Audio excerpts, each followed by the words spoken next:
Voilà, voilà. Alors,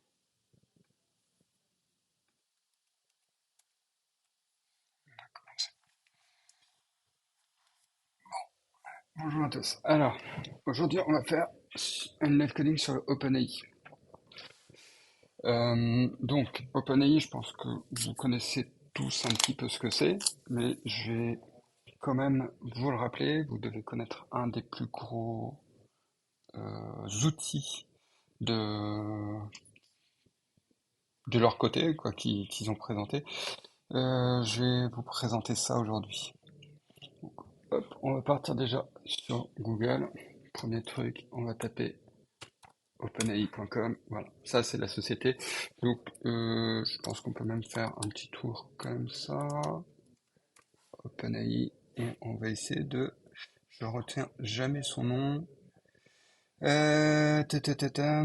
est-ce qui était son créateur? Euh, je ne le retrouve pas, je pensais vraiment pouvoir le retrouver très, très rapidement. On a Greg Brockman, mais c'est pas le nom qui me vient à l'esprit. En gros, ça a été fondé par une personne. On va essayer de voir. On va peut-être le retrouver. GPT comme ça. Mais... Je retrouve pas son nom, c'est bizarre, ça m'énerve. N'hésitez pas, de toute façon, encore une fois, c'est un rappel. On va pouvoir, vous pouvez poser des questions sur le chat GPT ou intervenir directement. Maintenant, je pense que vous savez un petit peu. Voilà, c'est ça. Sam Altman, je me souviens plus de son nom. Je pense qu'il est intervenu dans OpenAI et ça a été également financé par Elon Musk. Je pense que tout le monde maintenant le sait. Euh, c'est le but étant de pouvoir créer des outils qui vont utiliser le machine learning. Attention, on voit OpenAI. J'essaie de faire un petit point là-dessus, mais OpenAI, AI, le machine learning et l'intelligence artificielle, ce sont bien deux choses différentes. L'intelligence artificielle est née bien avant, mais alors vraiment bien avant le machine learning. L'intelligence artificielle, on peut résumer ça à un arbre décisionnel. Le machine learning, c'est une grosse évolution. C'est que là, on essaie d'apprendre à un modèle, donc un robot, à apprendre. Donc on va lui donner des formules, on va lui demander de trouver ces formules par lui-même en fonction des données qu'on aura amassées. Donc voilà. Alors, OpenAI, voilà, je reviens dessus. Vous arrivez sur le site, vous avez beaucoup de choses et vous avez notamment l'API. On va essayer de travailler un petit peu dessus. Ça fait quelques semaines maintenant qu'on vous fait des live coding sur l'API. Je pense que maintenant vous savez un petit peu ce que c'est qu'une API. Je sais plus si on vous avait fait un point rapide à quoi ça pouvait servir. L'API, une API, ça sert énormément. C'est-à-dire que c'est du back et grâce à ça, vous pouvez mettre une petite couche d'interface, l'interface que vous choisissez. C'est-à-dire, ça peut être du web, ça peut être du mobile, ça peut être une télé, ça peut être un Raspberry. Vous mettez ce que vous voulez. Le back fonctionnera toujours de la même manière. Donc là, en gros, OpenAI, ils ont fourni ça. Donc là, normalement, on doit se loguer. Moi, je me lag, je suis déjà logué, donc il n'y a pas de souci. Et là, on peut accéder à ChatGPT avec le compte que vous avez créé, à Dali. Donc Dali, c'est ChatGPT pour le moment, c'est donc comme je pense que vous savez déjà, c'est vraiment un chat, une interaction avec du langage naturel, avec un robot. D'accord? Euh, Dali, c'est pratiquement la même chose. D'ailleurs, ça se base, ça a une grosse interface avec ChatGPT qui permet, à partir du langage naturel, de générer une image, voire plusieurs images si vous reposez la question. Euh, Qu'est-ce que c'est que le langage naturel? Le langage naturel, bah, là, quand je vous exprime, je parle avec vous, ce sont du langage naturel. Si je vais par exemple sur Google, je tape OpenAI, OpenAI API, ce n'est pas du langage naturel, ce sont des mots-clés. D'accord? Ça a une grosse différence. Le langage naturel, quand on va sur du chat GPT, il peut en plus de ça avoir une certaine mémoire, on va dire, entre guillemets, entre la première question, la troisième question et la 10e question que vous posez. D'accord? Ça, c'est génial dans le sens où vous avez l'impression de dialoguer avec quelqu'un. D'accord? Donc ça change de l'interaction avec la machine. C'est tout ce qui change réellement avec l'intelligence artificielle actuellement. Et il n'y a pas que ça. C'est-à-dire que vous avez d'autres domaines. Vous avez la reconnaissance d'image, la reconnaissance de son, la reconnaissance de vidéo. Il y en a plein. Euh, les courbes, les maths, énormément de choses. D'accord? Et je vais pas détailler tout ça. Je vous invite encore une fois à vous documenter. C'est le b.a.-ba de l'informaticien. D'accord? Et ce que je vais vous montrer, c'est l'API. L'API, c'est donc la partie qui va nous permettre d'interagir et faire plein de choses. Donc, premièrement, là, je vais prendre le temps parce que jusqu'à maintenant, ce qu'on vous a présenté, ce sont des API qu'on construisait. Donc, en gros, qu'on vous présentait et donc la documentation se faisait. On vous montrait comment faire la documentation. Là, on n'intervient pas dessus, vous réceptionnez directement une documentation euh, de la chose. Alors, je regarde en même temps. S'il n'y a pas de questions, ça va bien. Donc, là, en gros, dessus, vous allez avoir une architecture qui n'est pas du tout standard, parce qu'en gros, normalement, voilà comment on fait une documentation. Je vais essayer de montrer un exemple. C'est plutôt ce genre de documentation que vous voyez, en règle générale. D'accord? Ça, c'est Swagger, c'est le b.a.-ba de toute API pour faire la documentation à partir de votre modèle. C'est généré, vous avez rien à faire. C'est super cool. Et en plus, ça donne tous les détails qu'on veut. Là, pour le coup, ils se sont pas du tout basés dessus, donc c'est beaucoup plus jovial. Il y a beaucoup plus de couleurs et ainsi de suite. Mais il faut s'y retrouver. Et donc là, vous choisissez un petit peu ce que vous voulez. Eux, ils sont partis du fait de simplifier au maximum. Donc par exemple, vous pouvez avoir des tutoriels. On va commencer comme ça, hein. Le quick start, vous partez de zéro. Donc on va essayer de suivre ça un petit peu aujourd'hui. Donc ça va vous montrer un petit peu les différents trucs qu'on peut faire. Donc je vais vous passer le détail, vous pourrez le lire par vous-même, mais il vous explique tout. C'est-à-dire que ce que c'est qu'un prompt, qu'est-ce que c'est que la complétion, donc ce qui va répondre. Donc par exemple là, on peut lui demander de nous écrire une tagline, donc une punchline, une description pour un magasin de glace. Hop. Et il peut générer, donc il peut vraiment vous aider. Euh, donc là, je vais passer rapidement dessus tous ces trucs-là, d'accord? Et on va arriver sur un exemple d'application. Alors, tout ça, c'est bien. Là, je vous explique rapidement, je vous montre rapidement la chose, on va intervenir dessus, mais il y a plusieurs étapes à faire. Là, c'est juste, je vous montre juste la documentation, hein. Donc, on arrive vraiment sur euh, une mise en place directement, donc bon, là, c'est un répertoire guide qu'on va pouvoir utiliser et qu'on va voir derrière, avec du code et ainsi de suite. Ça, vous pouvez vraiment vous inspirer de ça pour faire vos readme. C'est-à-dire que ce sont les faut vous baser, là, vous êtes sur un cas concret où vous ne savez pas ce que vous devez faire. Eh ben, vous pouvez vous baser là-dessus pour créer votre ennemi par derrière, pour imaginer ce que la personne en face de vous va prendre quand elle va faire votre projet. Elle va pas savoir ce que on vous a demandé ou quoi que ce soit. Elle va vouloir exécuter votre programme, elle saura rien faire. Et ben, c'est exactement le même cas. Et vous pouvez faire votre projet, vos ennemis de la même manière. D'accord? Alors, je me suis pris quelques petites notes quand même. Donc, qu'est-ce que c'est qu'une API? Vous savez, et ceux qui ne savent pas, ils peuvent me poser la question sur le Discord, sur le chat. Je vais essayer de regarder de temps en temps, donc n'hésitez surtout pas. D'accord? J'essaie de répondre aux questions. Euh, Hop, donc ça c'est bon. L'aperçu de l'API, je viens de vous montrer un petit peu qu'on peut y intervenir rapidement. Par contre, pour y accéder, il y a une chose à faire. C'est que je vous ai dit que moi je me suis logué par défaut. Là, en gros, si je reviens ici, donc là, on me demande de m'authentifier. Alors, comme je suis déjà logué, il va me loguer là-dessus automatiquement, mais normalement, voilà. On doit pouvoir se déloguer et on doit pouvoir créer un compte. Alors, je vais essayer de me déloguer, mais j'aimerais bien logout. Voilà. En fait, hop, vous arrivez ici et vous pouvez faire un sign up et créer votre compte. D'accord? On va vous demander une adresse, on va vous demander de créer un mot de passe, on va vous demander un numéro de téléphone. Alors là, je vous explique parce que ça m'est arrivé il y a pas longtemps.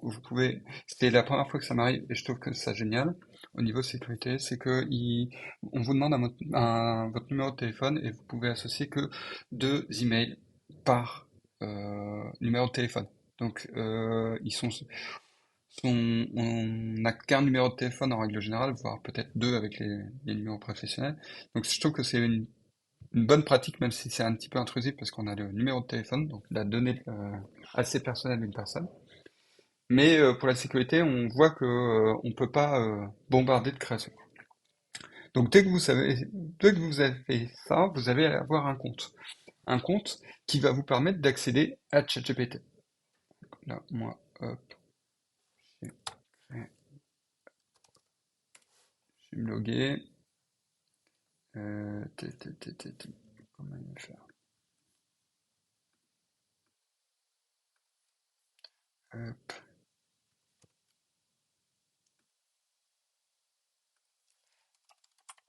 hop,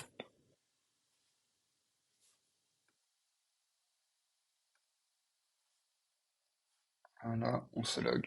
Nickel. Dès que vous avez fait ça, vous avez votre compte et c'est bon. Vous avez vu aussi que la documentation est accessible même si vous n'êtes pas logué. Il n'y a pas de souci. Par contre, vous verrez par la suite qu'on va vous demander des, des identifiants pour pouvoir y accéder. Je le vois plus. Ouais, c'est là-dedans. C'est dans les fichiers qu'on verra plus tard. Donc tout ça, c'est la mise en place de votre système. Dès que vous avez un compte, c'est bien. Alors, il faut savoir que c'est normal, vous allez avoir des restrictions aussi. Ça, on parle d'OpenAI, mais c'est pour tous ceux qui fournissent des API, c'est la même chose.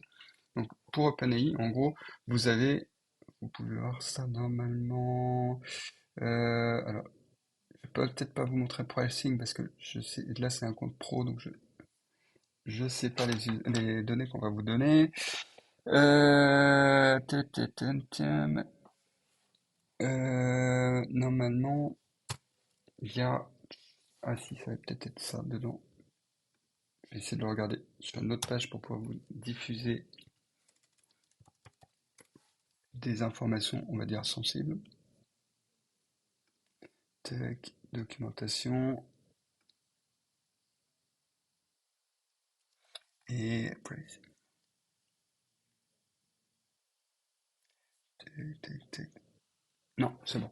Donc, je peux vous montrer ça. Ils sont souci. Donc, dans le pricing, tac, en fait, vous allez avoir les explications. Donc, vous allez avoir GPT-4 si vous payez, d'accord? Et vous avez le détail en fait comment l'utiliser. D'accord? Le fine-tuning de la même façon, l'embedding modèle et ainsi de suite. Je vais pas rentrer dans les détails du machine learning. On n'a qu'une heure et ça fait déjà 15 minutes.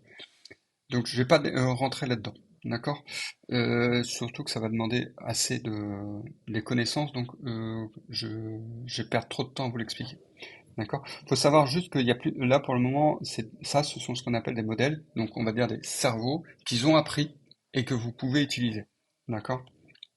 Et en gros, de souvenirs, je le vois pas ici, c'est pour ça que ça me pose problème quand même. Voilà, usage quota, ouais, peut-être que c'est là-dedans. Non, parce que là, c'est informé. En gros, vous allez avoir un quota. Si vous ne payez pas, je pense que c'est de soutenir 5 requêtes à l'heure. Donc si vous imaginez si vous devez faire des tests, c'est exactement la même chose qu'avec ChatGPT, avec le checker. Vous ne pouvez faire que 5 tests à l'heure. Euh, Vous avez intérêt à bien connaître et à ne pas les, les utiliser. Quoi, vous avez intérêt à les utiliser à bon escient. Je veux dire. Donc voilà. Où j'en étais? Vous êtes logué, vous avez votre compte, vous l'avez payé ou pas, c'est pas le problème. Pour l'utiliser, ce que vous allez devoir faire, c'est gérer ce qu'on appelle des API keys. En fait, c'est des tokens. Donc là, moi, j'en ai déjà créé un, j'ai déjà configuré, il n'y a pas de souci. Et pour en créer un, vous avez juste à créer le token, et vous l'appelez, par exemple, test. Attends, voilà. Il vous génère un token. Ça sert à rien de relire la vidéo pour l'apprendre. Je vais le supprimer. D'accord? Mais ça, vous le copiez. Et ce qui est important, c'est que si je me donne, là, je peux plus du tout y avoir accès. D'accord? Donc, en gros, là, le seul truc que je peux faire pour accéder à mon API, ma clé, mon token de mon API, c'est d'en refaire une. Si je l'ai pas noté, je ne la retrouverai pas. Donc là, je peux la révoquer, donc je la supprime, parce qu'elle ne sert de toute façon à rien. Et moi, j'en ai déjà une, d'accord? Donc je l'ai déjà enregistrée, je vais pas vous la montrer, parce que, comme je vous ai dit, c'est un compte pro, donc je peux pas vous la montrer. Je vais essayer de le faire. Et vous avez tout ça, donc vous avez la documentation pour vous référer, vous avez également des exemples, et vous voyez que vous pouvez faire énormément de choses, d'accord? Vous pouvez faire de la traduction. Donc ça, c'est tout ce que ChatGPT peut faire en gros, hein. Écrire des mémos, en fonction de l'état d'esprit de ce que vous dites, il va pouvoir vous mettre de la couleur. Classifier des tweets en fonction de ce que vous voulez. Franchement, il y a plein de choses. Mettre des emojis. Donc ça, on va essayer d'en faire un tout petit. D'accord? Alors, qu'est-ce que je m'étais dit? Donc là, je vous ai expliqué un petit peu l'API en règle générale, l'API d'OpenAI. Ce qu'on va essayer de faire, c'est générer un texte. D'accord? Donc, pour ça, d'ailleurs, j'ai pas prévu de faire ça, mais c'est pas grave. Je vais l'ouvrir et je vais configurer OBS Studio rapidement pour pouvoir vous le montrer. Tac. Je l'avais pas prévu, mais je me suis dit ça serait pas mal. Donc, tac. Et normalement, c'est pas là, parce qu'il n'est pas sur la même page. Donc, il est là. Et voilà. Postman. Voilà. Et donc là, on passe en transition sur Postman.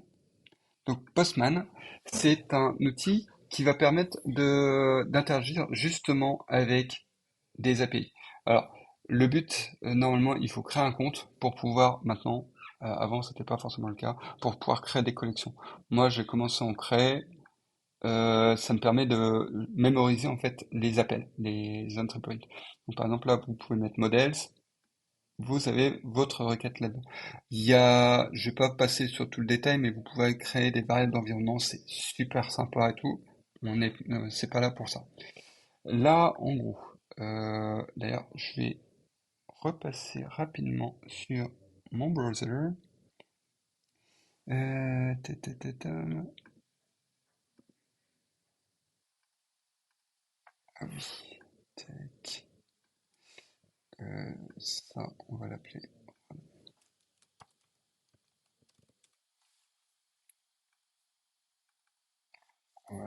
différemment, sinon ça va pas aller.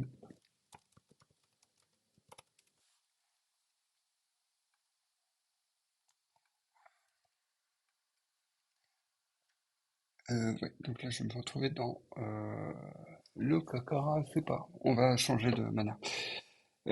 Tac, tac, tac. Vous allez souvent entendre tac, tac, tac d'ailleurs. On fait ça. Je vais aller chercher rapidement euh, mon-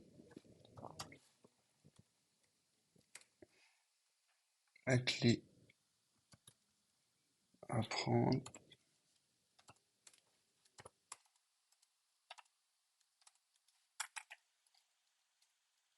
Tac, voilà. Et dans Postman, je vais la rajouter.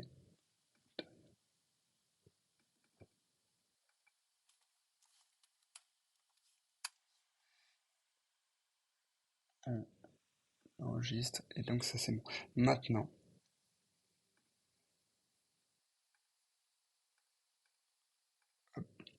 Et là, on a... Euh, ah, merci. Oussem, justement, il y a personne qui m'en montre. On peut remonter ça. Donc, je vais augmenter les polices en même temps. Je reviens sur Postman. Voilà. Donc là, on revient sur Postman. J'espère que vous voyez bien la chose.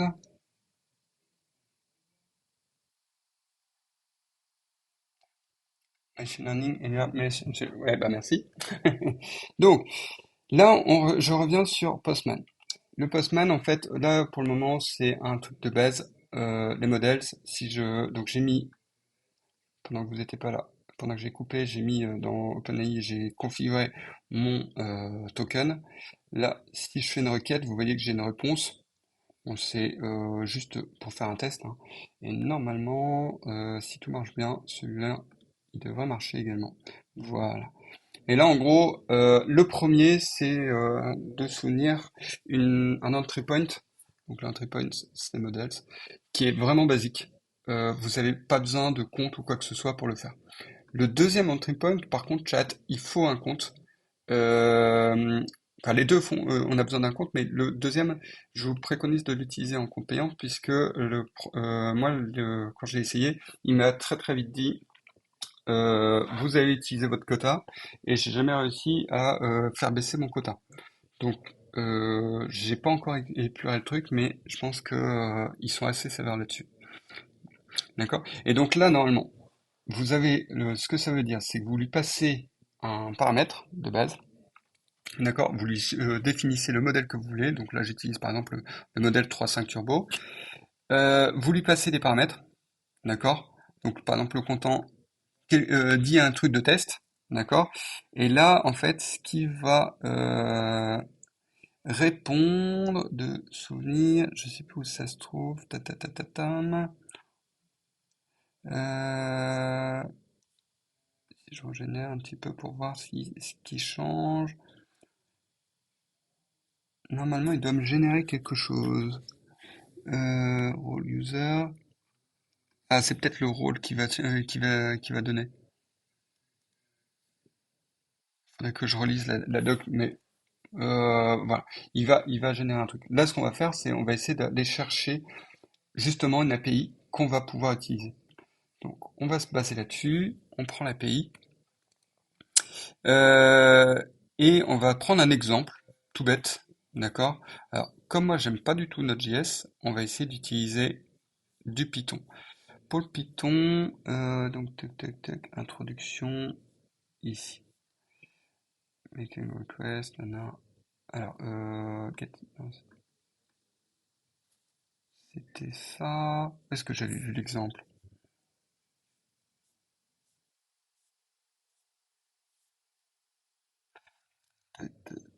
Alors, ouais, non, c'est ça. Documentation, getting started. Je me suis trompé.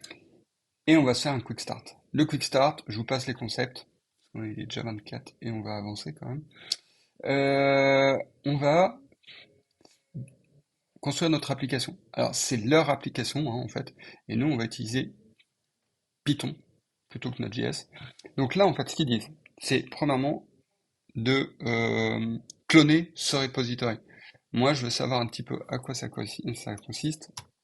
Je veux pas cloner un, un virus ou quoi que ce soit. Je me renseigne un petit peu sur la bestiole.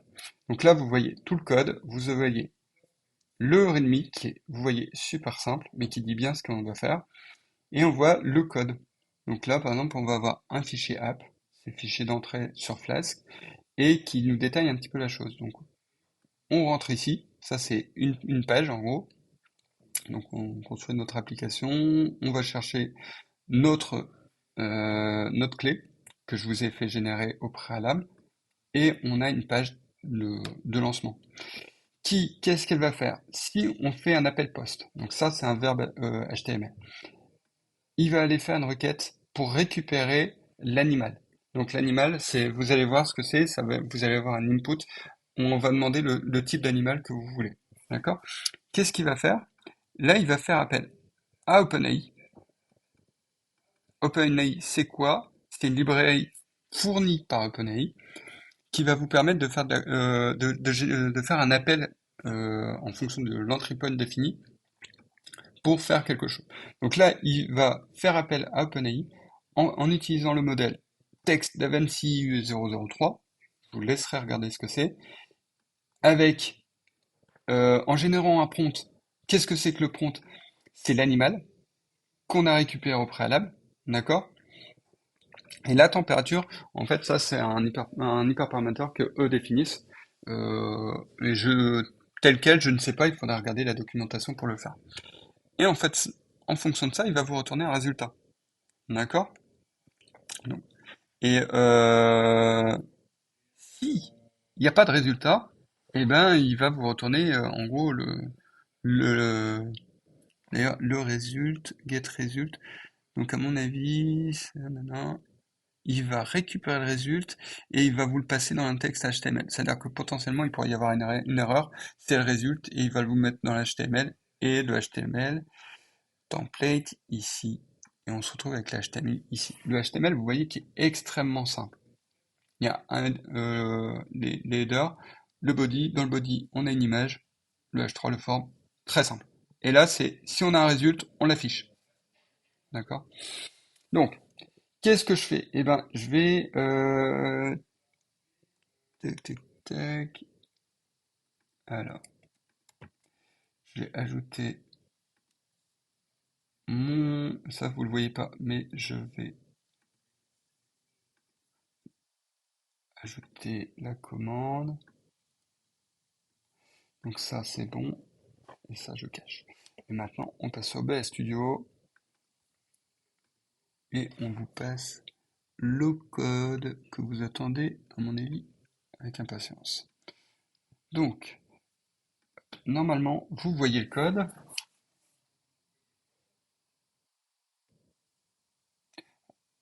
Alors, oui, pour l'Église de France, je ne sais pas qui c'est. Les modèles, oui, c'est important de se renseigner dessus. Vous avez des docs pour certains, ceux qui les fournissent.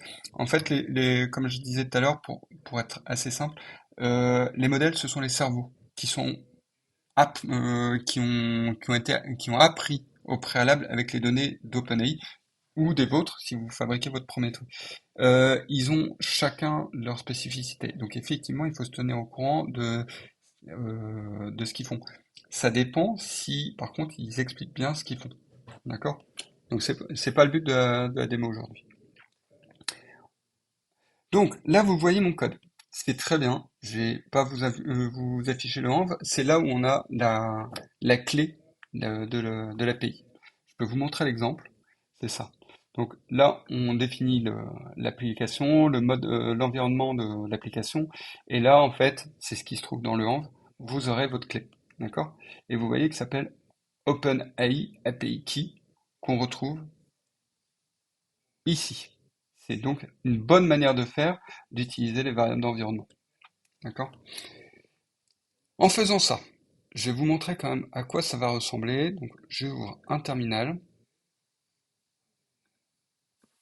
Et en fait, alors là, il va me demander un environnement, deactivate. Moi, j'utilise les environnements donc de Python. Donc, il y en a un qui s'appelle OpenAI.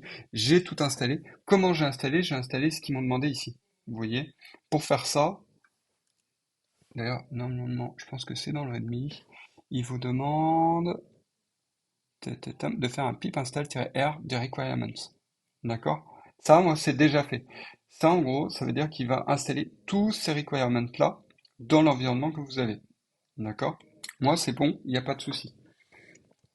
Donc, vous faites un flask run. Pourquoi je sais ça? Parce que ici, c'est ce qu'ils disent dans la doc. Donc ça, vous pouvez le voir de manière un petit peu plus jolie comme ça.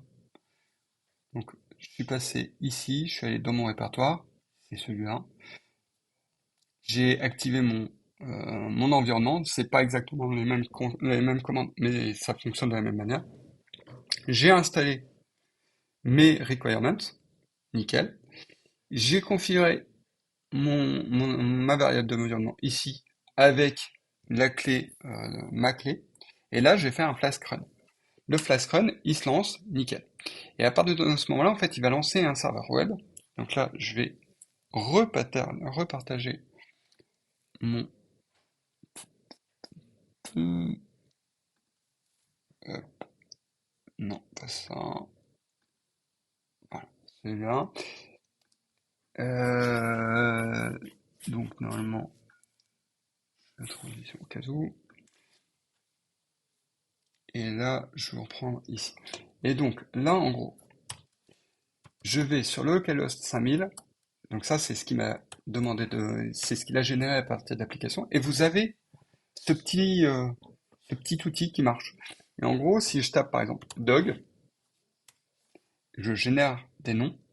En fait, qu'est-ce qu'il va faire? Il va aller générer des noms de super-héros pour un chien. D'accord?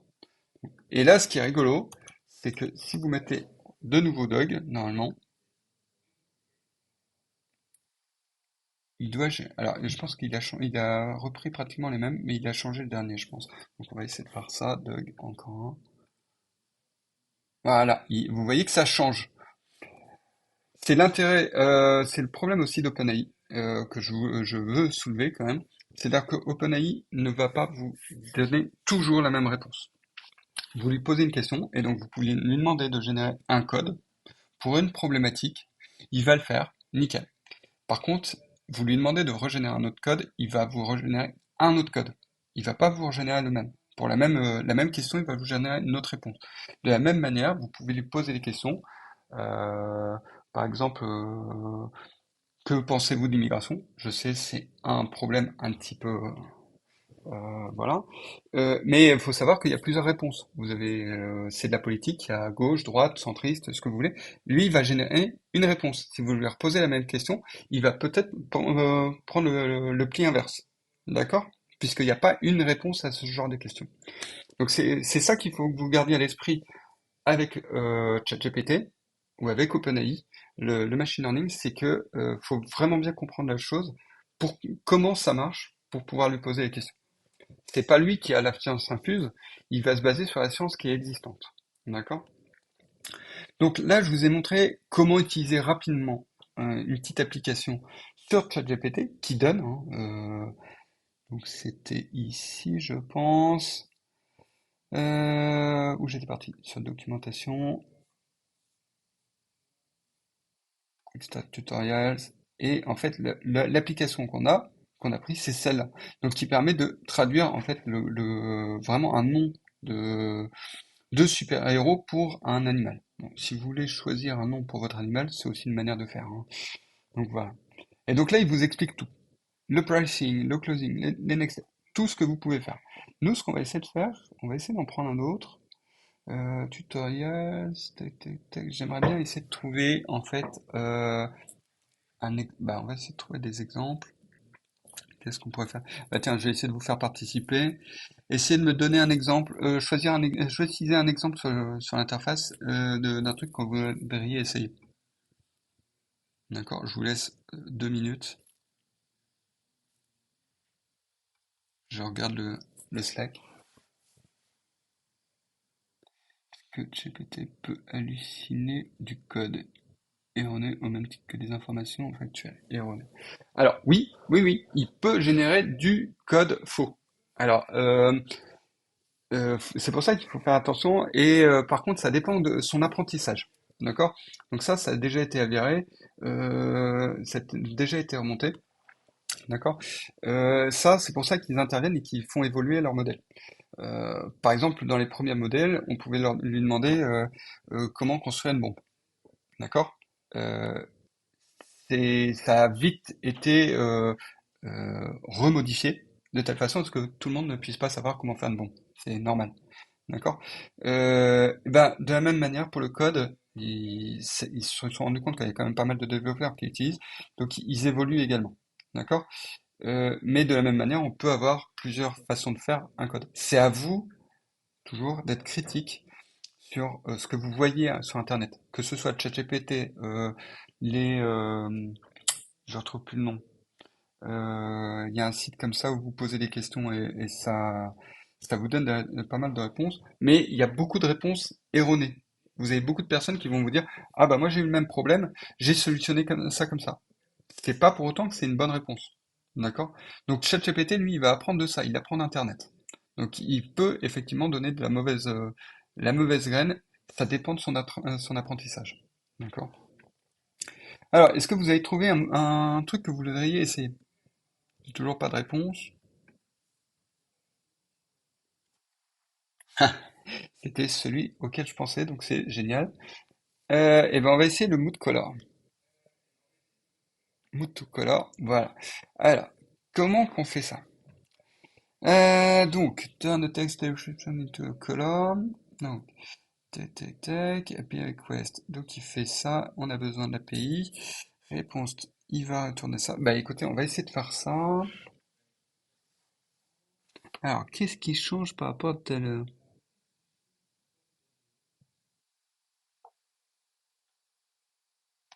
À mon avis, alors, turn the text, you will provide it with this. D'accord. Donc, ce qui est bizarre, c'est qu'on nous donne pas.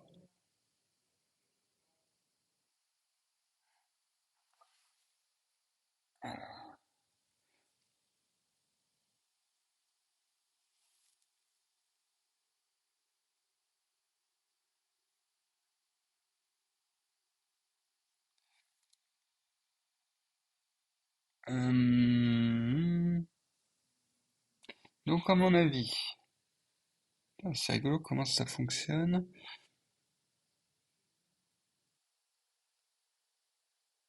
Euh, je vais essayer, mais ça me paraît bizarre que ça marche. Donc, tac, tac, tac, tac, on va faire ça. Et on va essayer de générer une autre route. On va repartir de la même, du même code, mais on va faire un autre. Là, c'est du Flask, hein. Donc, app, point route. On va l'appeler color. On va pas s'embêter. Methods égale tech tech. On va faire get, virgule, post. On s'en balance aussi. On fait un def. Oh, on s'embête pas. Et on fait exactement la même chose, hein, c'est pas grave.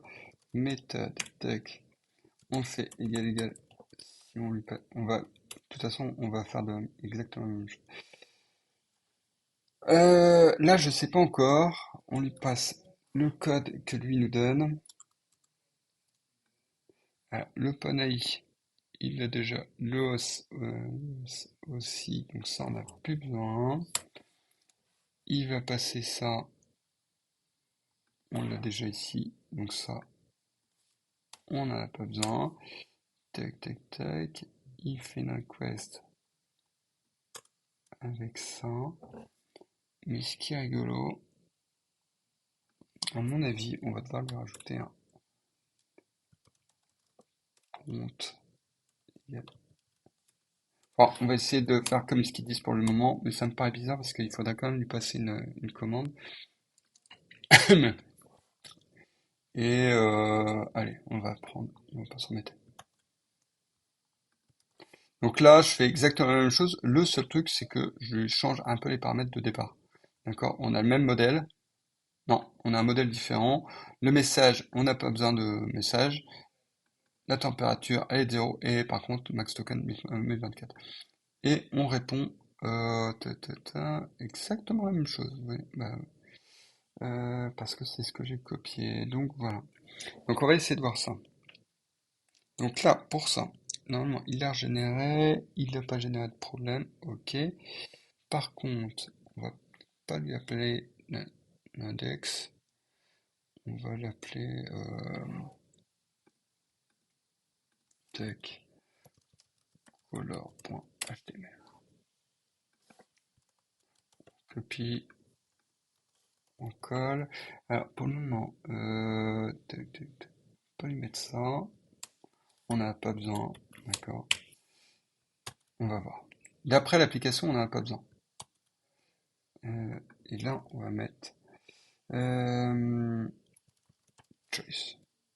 C'est color. Je regarde de temps en temps si vous me posez des questions ou pas. Donc là, normalement, il a généré automatiquement la chose, ce qui fait dire que ici, où est-ce que je suis? Alors, voilà, ici, si je mets ça et je mets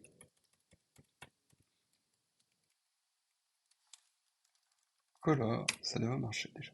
Oui, mais il me passe, il va pas dessus parce que voilà. Donc en gros, là, et mon erreur, c'est que en fait, comme j'ai plus de formulaire, il va plus régénérer mon truc. Je l'ai supprimé ici, d'accord? Il n'y a plus de formulaire. Donc en gros, au lieu de mettre post, ben, je vais dire si j'ai un get, il va aller le chercher. Je triche un peu. Et là, génère OpenAI as no attribute chat completion. Tiens donc, ça c'est intéressant. Alors, lui, il peut pas trouver parce que c'est pas le bon ici, donc ça m'embête un peu. Euh, voilà, donc on va prendre OpenAI. Donc là, il va trouver OpenAI. Et pourquoi il trouve pas le chat completion? Tac, tac. Extract. Non, non, non. Théoriquement, il devrait le passer. Pourquoi il passe pas? Ah, est-ce qu'il est à jour? Là, le problème, c'est peut-être qu'il est pas à jour, ce truc-là. Mhm. Alors, chat completion. On va essayer de chercher sur la doc. OpenAI, Python, chat.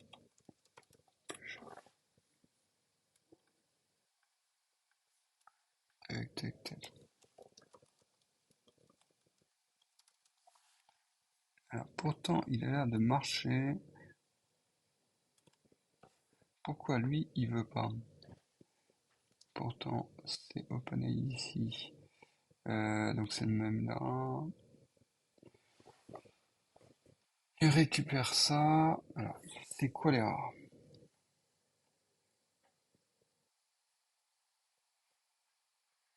Qu'est-ce qu'il nous dit? Ici, oui, answer, nana, dispatch. On prend l'erreur du qu'on nous a affiché. Alors, attribute module OpenAI has no attribute chat completion. Où est-ce qu'il passe? Tac, tac, tac.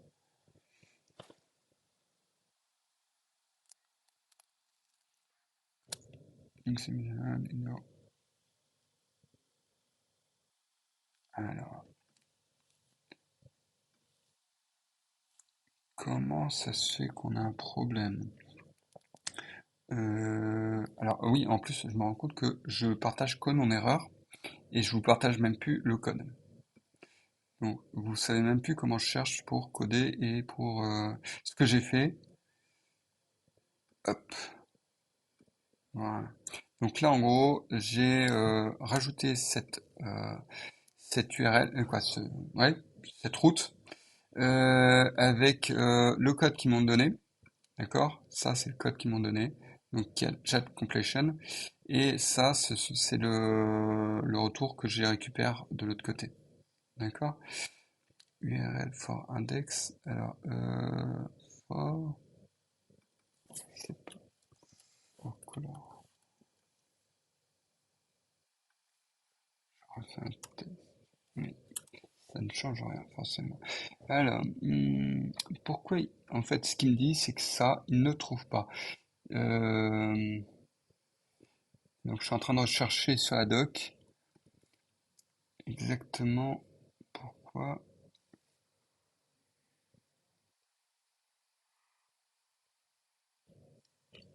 Alors,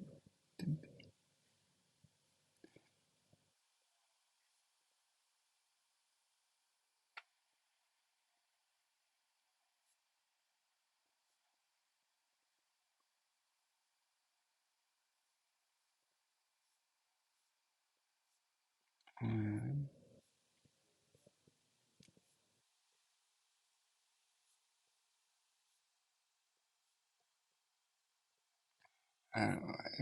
bah, c'est là où je me rends compte que on a un petit souci de documentation, c'est pas super explicite. Python 027.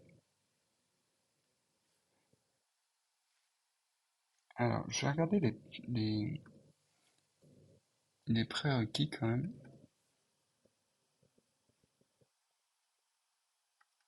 Alors là, on utilise la 0,19. On va essayer de passer à la 0,27. Donc, on fait un pip install-r requirements.txt. Il met à jour et on redémarre. Task. Je regarde de mon côté si ça solutionne peut-être le problème.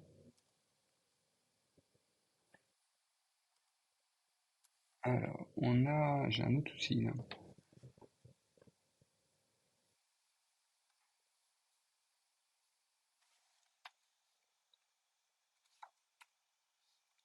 Ah, ça va. Message, il se touche. Ah, alors. Donc, ça a un petit peu changé. Donc, c'est-à-dire que là, en gros, j'avais une version d'OpenAI qui était beaucoup trop ancienne. Donc, je suis passé à 0.27. Comment j'ai su ça? Euh, Je suis allé dans la doc. Où est-ce que j'ai vu ça?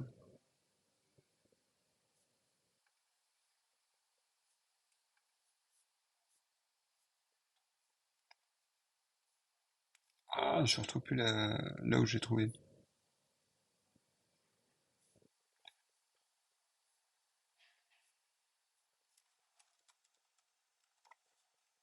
Non,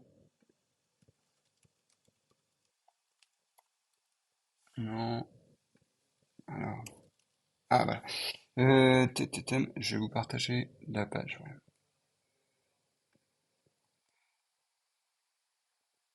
Comme ça, vous allez comprendre un petit peu comment je débug. Non plus. Voilà.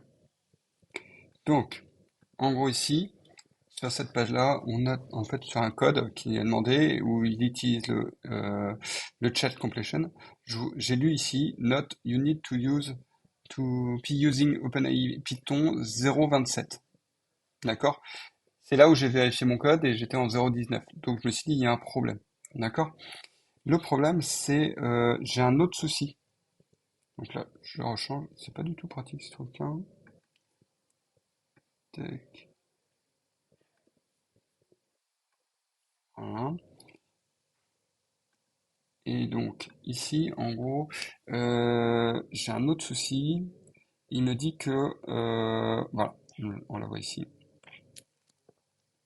C'est un message trop petit. Donc, à mon avis, c'est ça, le message qui est pas bon. Donc là, je vais me rebaser sur la doc. Alors,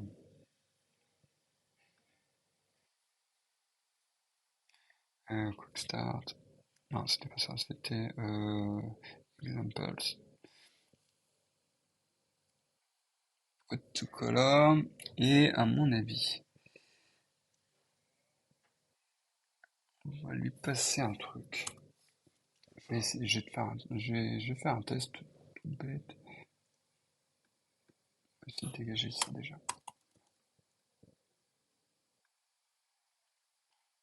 C'est un test un petit peu à la va-vite, hein.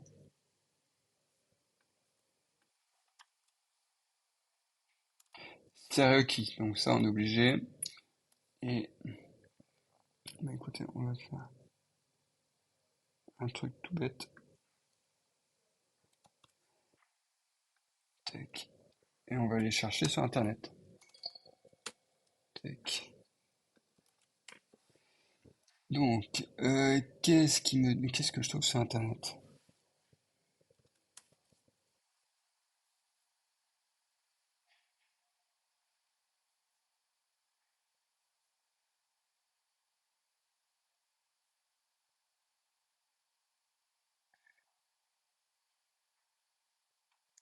Alors, mais bon, on va essayer de faire un truc comme ça, tout bête, pour voir ce que ça donne et ce que ça change. Alors, non, non, non, non, c'est bon. Mais là, ce que j'aime pas, c'est ça. Voilà. Donc là, il est bien, toujours, ça marche. Et est-ce que de mon côté, j'ai plus d'erreur?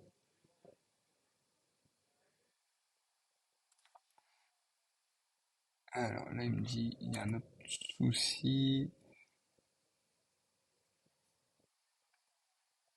Il me retourne une réponse et à mon avis, il trouve pas le texte.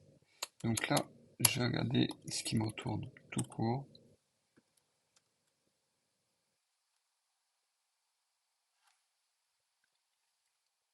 Bon, vous n'avez pas le rendu visuel. Je regarde d'abord et je solutionne en même temps. Et là, il a l'air de ramer un peu. Ouais, vous le voyez d'ailleurs, à mon avis, ici, 302, 302, 302, 302. Euh,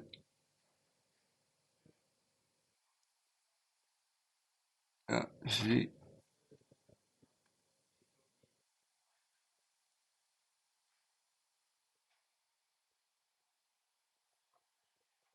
à mon avis, là, il y a un souci. Ah, mais oui. Euh, j'ai une boucle, j'ai une boucle infinie. Alors, je fais appel à mon get, nickel, qui va faire un redirect. Donc, il va refaire appel à un get, et ainsi de suite, et ainsi de suite, et ainsi de suite. Donc, il y a un problème, d'accord? Donc, là, en gros, à mon avis, ce que je vais faire, c'est plutôt un render qu'un redirect.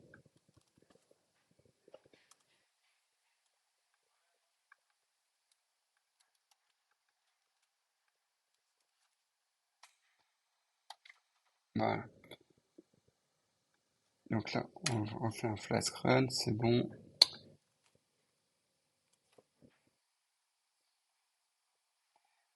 Et voilà.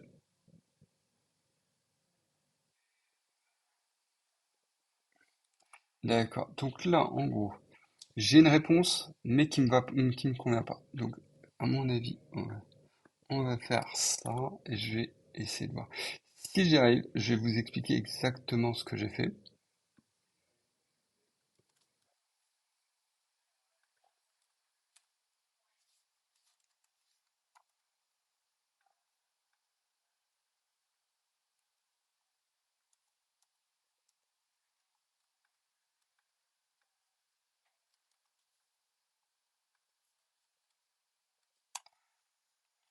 Voilà.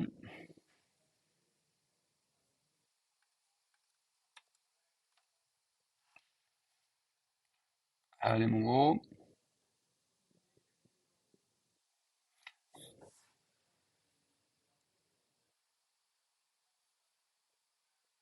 Alors, à mon avis, ça c'est pas bon. Et on va essayer de lui enlever ça.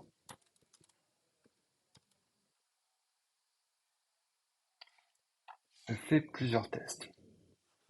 En fait, vous voyez, à mon avis, les réponses en dessous. Mais ça me convient pas. Euh, En gros, normalement, je vais vous montrer un petit peu ce que ça affiche quand même. Je suis où? Safari,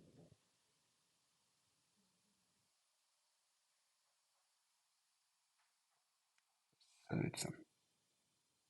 Non, c'est pas ça, ça doit être ça. Voilà. Tac. Donc là, en gros, quand j'exécute ma page, et vous voyez que je suis sur la page color, il va me retourner tout un charabia d'ailleurs, un JSON, d'accord, que j'ai pas cherché à mettre en visuel.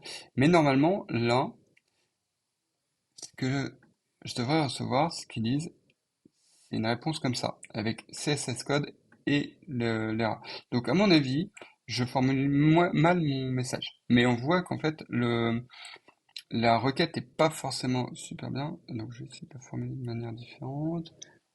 pourquoi en fait quand eux on met message, ils disent il n'y a pas assez de trucs et alors, et si on essaie une autre chose? Là tout à l'heure il m'a demandé de mettre un rôle système, ouais, content et je vais mettre ça,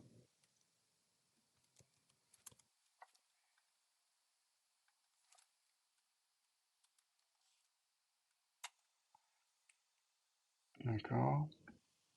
Et je repars sur l'exemple. Ah, voilà, d'accord, j'ai compris, d'accord, c'est très, pas du tout, voilà. Donc en gros, dans l'exemple, on a un prompt. Ce prompt, on a un système et un user, il nous donne un exemple. On a ça, on a ce qu'on demande, la question, notre prompt, et puis le user lui-même, ce qu'il veut, d'accord? Et normalement, on nous retourne une couleur en fonction de ça. Alors d'ailleurs, j'aimerais bien savoir ce que c'est que cette couleur. Donc, color picker. Donc ça, on a l'exa. Et ben on va taper l'exa ici. Ah oui, non, c'est pas ça. Il est où? Il est où? Il est où? Là. On prend cette couleur-là. Et vous voyez que c'est du bleu. Pourquoi? Parce que en fait, dans l'énoncé, on lui demande le blue sky. D'accord? Et donc là, il va nous générer ça. Et donc, ce qu'on attend, c'est une réponse CSS code, et ainsi de suite. Et là, vous voyez bien qu'en fait, ici, dans le content de réponse, on a le CSS code et on a la background ici. D'accord?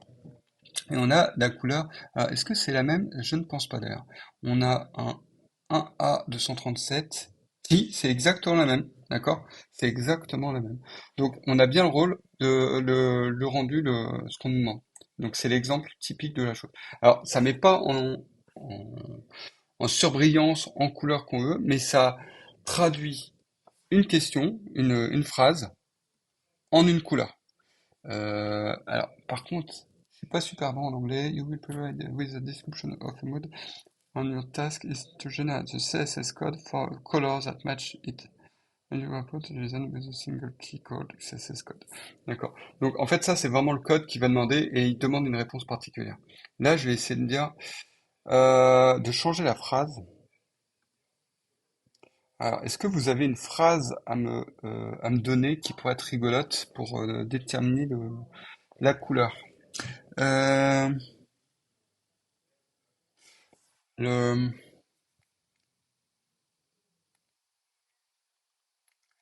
euh, on va mettre un truc comme ça, je vais essayer, hein, genre, j'y connais rien, je passe sur mon code,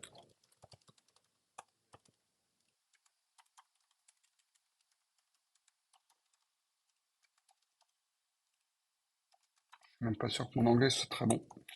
On va voir si ça change. Ah, il nous a mis une couleur comme ça.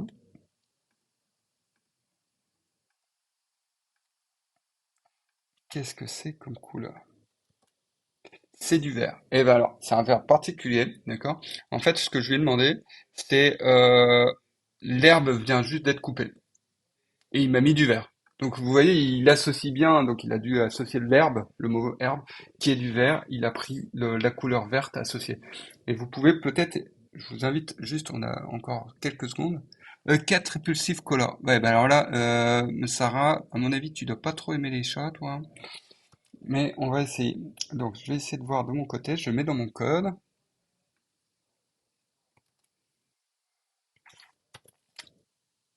et on va essayer de rigoler un petit peu. Ah, 661, ça doit pas être super cool, une super couleur, ça. Voilà, et ben ça, c'est la couleur qui repousse les chats, si tu veux. D'accord? Donc, je te laisserai la mettre de ton côté, chez toi ou chez ton voisin. D'accord? Donc voilà, c'était un exemple donc d'utilisation de l'intelligence artificielle OpenAI. Vous pouvez voir si... merci Matt. Donc j'espère que ça vous a donné envie d'inspecter un petit peu tout ce que vous pouvez faire avec OpenAI, d'accord, de votre côté. Il y a beaucoup de choses à faire, il y a beaucoup d'exemples et la doc est plutôt pas mal faite, d'accord? Donc je vous invite à faire ça de votre côté, d'accord? Allez, à très vite. Bye.